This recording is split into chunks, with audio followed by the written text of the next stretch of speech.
चलो हम next question करते हैं। One more, if an angle is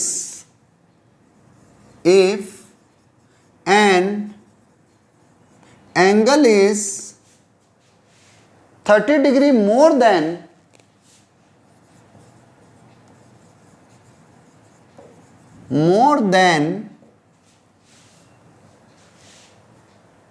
1/2 of its complement,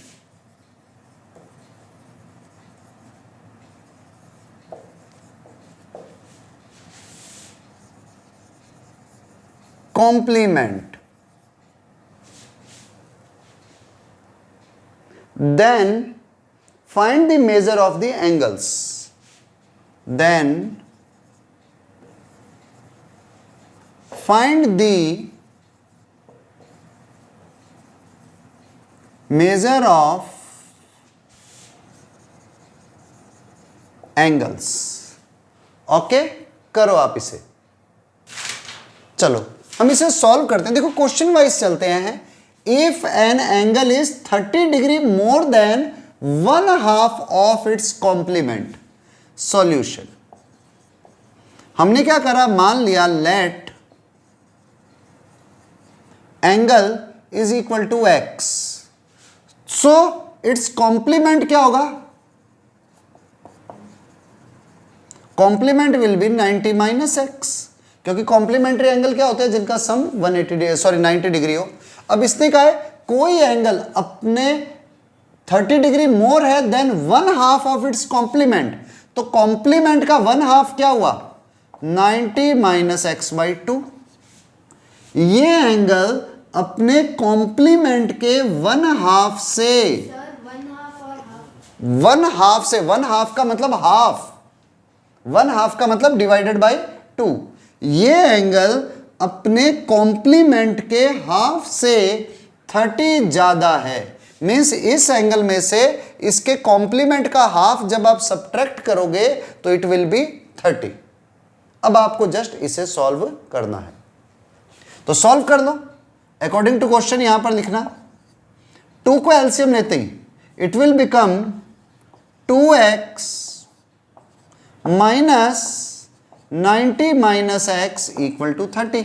2 को इधर क्रॉस मल्टीप्लाई करो, सो क्या आया, 32 से 60, so 2x minus 90 minus into minus plus x equal to 60। आप 2x plus x it is equal to 3x, 90 को उधर ले जाकर के ऐड कर दो, 90 plus 60 150, 3x equal to 150, then x equal to 150 upon 3, यानी कि x की वैल्यू आ गई 50 डिग्री। तो देखो ये जो वैल्यू है ये 50 डिग्री है, मींस जो एंगल होगा वो कितने डिग्री का होगा, 50 डिग्री का, और उसका कॉम्प्लीमेंट कितने डिग्री का होगा। वैसे तो निकालना हमें ये था find the measurement of angles, तो एंगल निकाल दिया 50 डिग्री, ठीक है। और अगर कॉम्प्लीमेंट निकालना है तो 90 माइनस 50 40 डिग्री, आंसर आ गया। So angle will be 50 degree. Repeat करता हूं, दोबारा समझो। हमने क्या करा, हमें दिया था if an angle is 30 degree more than 1/2 of its complement. अगर कोई एंगल अपने कॉम्प्लीमेंट के हाफ से 30 डिग्री मोर है, मींस उस एंगल में से उसके कॉम्प्लीमेंट का हाफ सब्ट्रैक्ट करोगे तो इट विल बी 30। आपने इसे सॉल्व करा जस्ट, ओके, राइट डाउन। चलो अब हम आगे चलते हैं। आप हेडिंग डाल दो, new heading, some angle relation. Some angle relation, कुछ एंगल्स के बीच में रिलेशंस की बात करेंगे। जैसे सबसे पहला फर्स्ट पॉइंट हमारे पास है एडजेसेंट एंगल्स।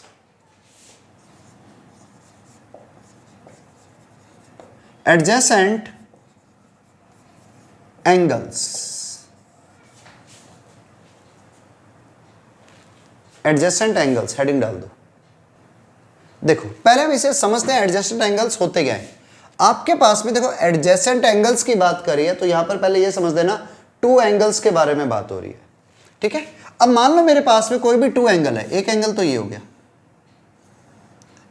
ए बी सी, ठीक है, और एक और एंगल मैंने लिया वो है like that D B A.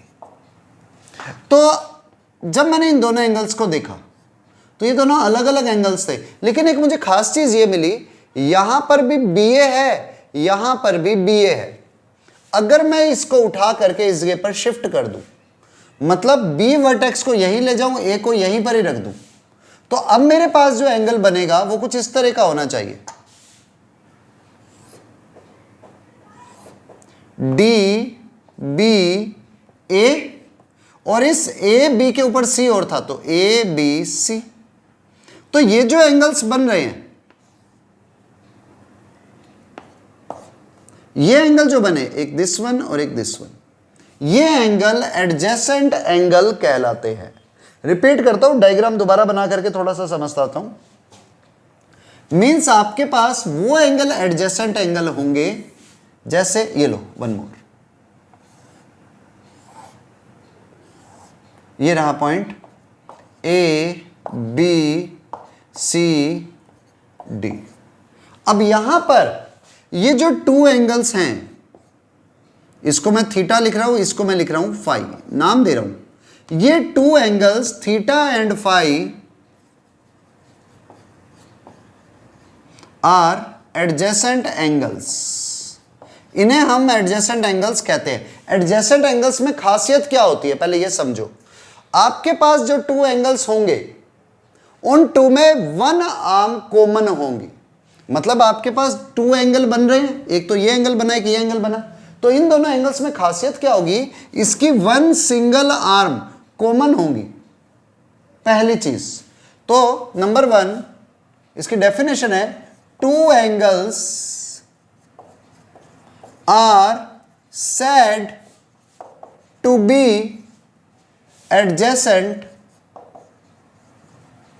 Angles if, number one point, two angle adjacent angle कब होंगे, अभी नोट मत करना, पहले सिर्फ समझना। अगर सबसे पहली चीज तो they have one common vertex,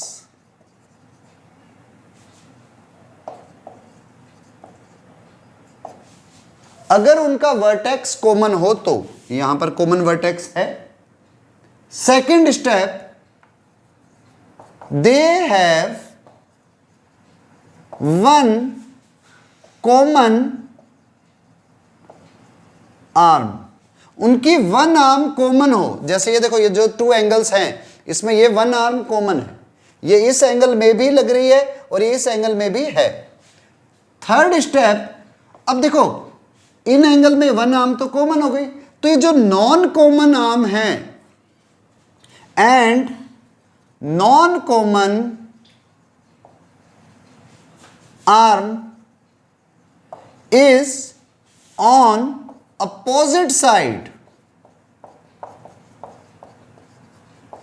of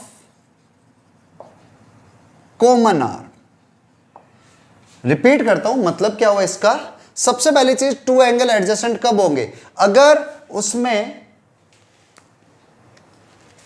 एक वर्टेक्स कॉमन हो, तो यहां पर देखो बी वर्टेक्स दोनों में कॉमन है। Second, they have one common arm, तो ये जो आर्म है इस एंगल की, इट इज कॉमन आर्म, दोनों एंगल्स में है। और जो नॉन कॉमन आर्म है, ये दोनों नॉन कॉमन आर्म है, ये इसके अपोजिट साइड में है, एक इस तरफ होगी और एक इस साइड में होगी। तो ये दोनों angle, these both angles are said to be adjacent angles. Then these both angles, एक तो ये और एक ये, are known as adjacent angles. Okay, write down. चलो कुछ एग्जांपल समझने की ट्राई करते हैं एडजेसेंट एंगल की। जैसे हमारे पास में ये है, मैंने नेम दिया हुआ है ए बी सी डी। अब मैं अगर कोई कहे ना कि sir angle A B C and angle A sorry, हाँ, angle A B D D are adjacent. अब वो ये कह रहे हैं कि क्या एंगल ए बी सी और angle A B D adjacent है? तो देखो समझना होगा आपको, angle A B C, A B C ये एंगल बना, and angle A B D ये तो ये एंगल बना। तो ये दोनों एंगल एडजेसेंट नहीं है। क्यों नहीं है एडजेसेंट? क्योंकि मैंने आपको एक वर्ड यूज दिया था, नंबर 1 कंडीशन, उनका एक आर्म कॉमन हो, एक वर्टेक्स कॉमन होना चाहिए। तो सबसे पहली चीज वर्टेक्स कॉमन होना चाहिए। तो हो रहा है vertex common, A B C और ए बी डी में वर्टेक्स तो कॉमन है बी, तो बात सही होगी, एक चीज तो फुलफिल हो रही है। नंबर 2 पॉइंट क्या होना चाहिए? एक आर्म कॉमन होनी चाहिए। तो देखो ए बी सी और ए बी डी में आर्म भी कॉमन है, ए बी दोनों में एक आर्म भी कॉमन आ गई। थर्ड चीज non common arm,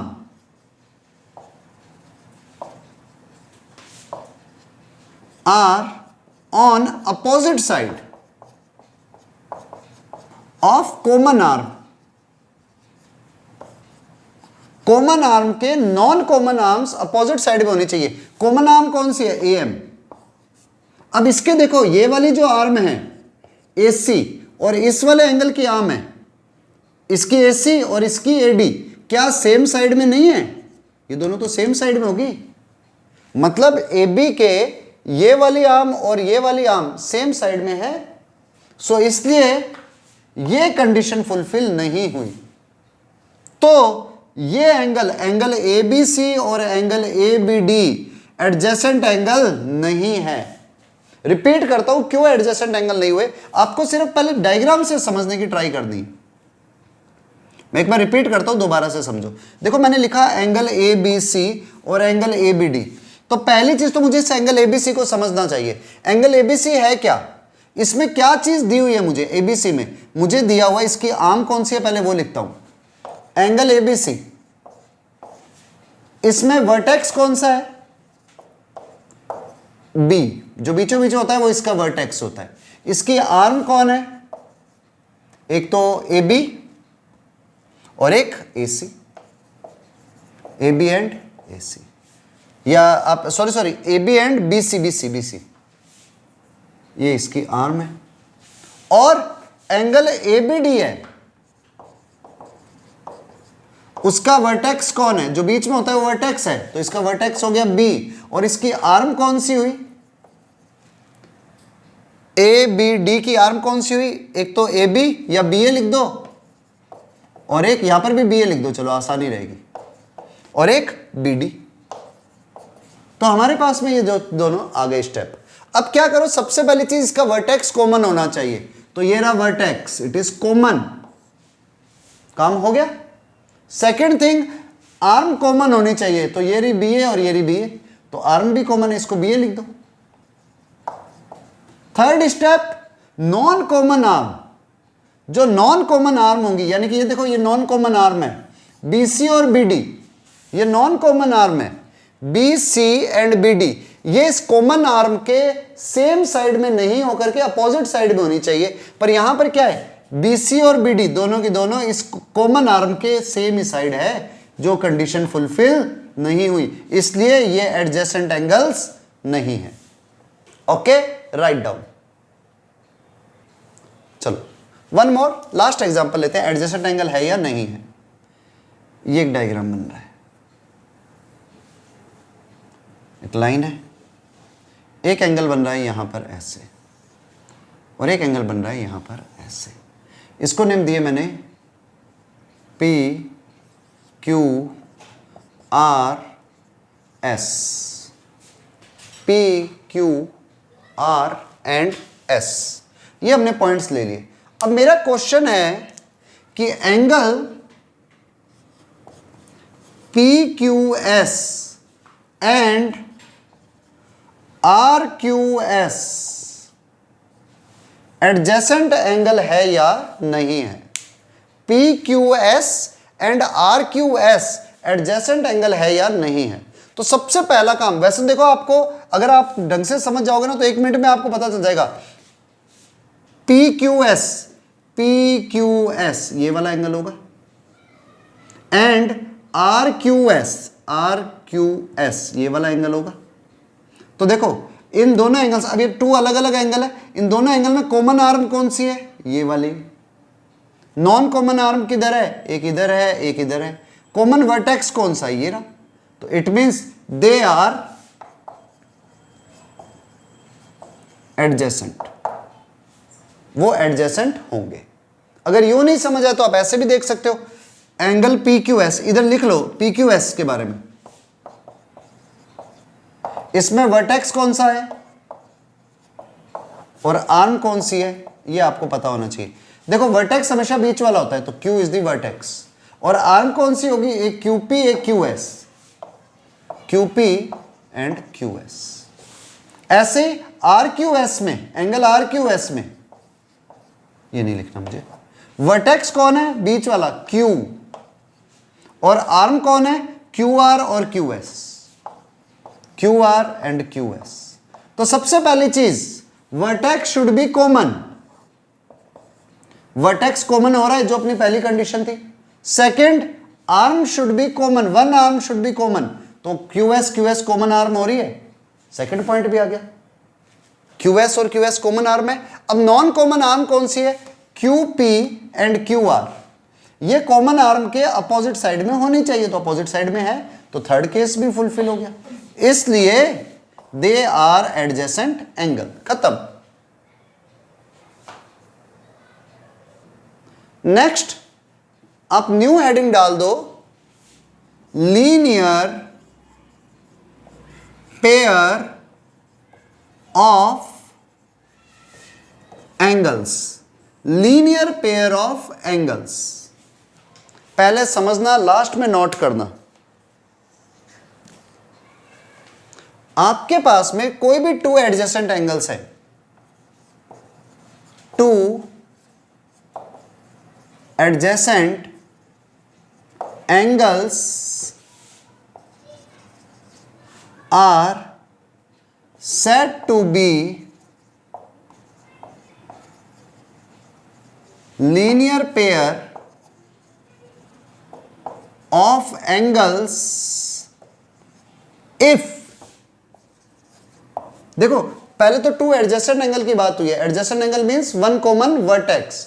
2 adjacent angles are said to be linear pair of angles if their non-common arm are opposite ray। मतलब 2 एडजेसेंट एंगल है, 2 एडजेसेंट एंगल है, उसकी जो नॉन कॉमन आर्म है, मतलब ये ले लो इस तरह से, ये नॉन कॉमन आर्म है। जैसे यहां पर हमने एक पॉइंट ले लिया A, इधर B, यहां पर C, यहां पर D। तो ये जो 2 एंगल है, दे आर एडजेसेंट एंगल। क्यों? क्योंकि एक वर्टेक्स कॉमन है और एक आर्म कॉमन है इस वाले में, और इस वाले में एक आर्म कॉमन है, और जो नॉन कॉमन आर्म है, इस कॉमन आर्म के एक इस तरफ है, एक इस तरफ है। ठीक है, तो ये दोनों के दोनों क्या है? एडजेसेंट एंगल्स हैं, और इसकी non common arm opposite ray है, यानी कि ये रे इस तरफ जा रही है, ये रे इस तरफ जा रही है। तो बोथ एंगल्स आर क्या? Linear pair of angles. तो it is linear pair of angle. You can write angle ABD and angle ABC are linear pair. ये दोनों लीनियर पेयर होंगे। क्यों? क्योंकि एक तो ये एडजेसेंट एंगल है, और दूसरा इनकी जो नॉन कॉमन आर्म है, they are opposite ray. Okay, write down.